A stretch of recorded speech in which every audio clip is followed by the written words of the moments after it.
Oke, tapi berarti ini pure tidak ada pesanan dari pihak manapun? Sama sekali tidak ada.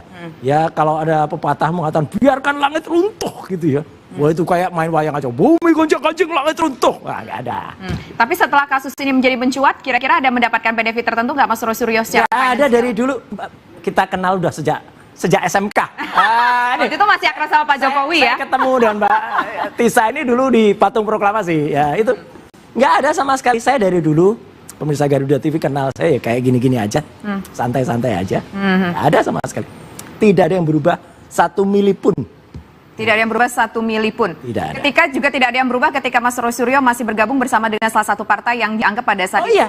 Oh ya? Iya, artinya nggak ada berubah. Saya tetap ini patut dicontoh ya. Biasanya orang keluar dari partai itu apa? Kalau nggak dipecat, minggat. Saya pamit baik-baik dengan partai yang besar. Saya tetap menghormati beliau. Baik sekarang Ketua Dewan Pembina, ya Pak SBY, Mas AHY, saya tetap hormat. Tapi bukan berarti hormat itu kita selalu harus berhubungan terus, enggak. Saya hubungan pribadi baik. Dan itu harusnya memang begitu kalau orang keluar dari partai. Karena kami itu saling, saya sangat menghormati karena saya juga merasa saya tidak mungkin jadi seperti ini kalau tidak ada Demokrat. Nah, kalau bicara Demokrat soal pun juga Demokrat, mungkin tidak akan berwarna seperti ini kalau dulu saya nggak masuk ke dalamnya. Gitu nah, ini kayaknya kan keterkaitannya luar biasa ya. Ada ikatan psikologis mungkin Justru antara itu, Suryo jadi dengan Demokrat. memang Kemudian sengaja. itu yang Memang dianggap sengaja sama gitu. orang-orang jangan-jangan gara-gara itu Mas Itu Suryo. orang kalau terlalu pendek pikirannya.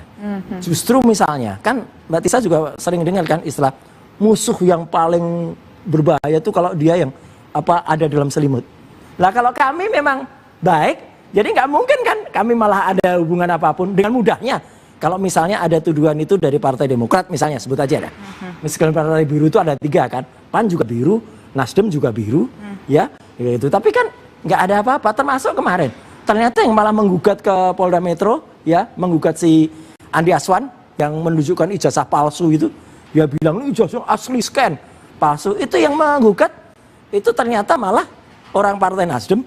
Jadi kan menurut saya ya nggak mungkin, kalau iya kan bisa aja kita minta teman-teman di PD kan, tapi kan nggak. Saya juga tidak ingin PD terlibat atau terseret-seret dalam kasus ini, karena kami berdua itu ya, kita itu sama-sama 2 entitas kayak rel kereta api, mungkin tujuannya sama, tapi tidak perlu Tujuannya kita apa?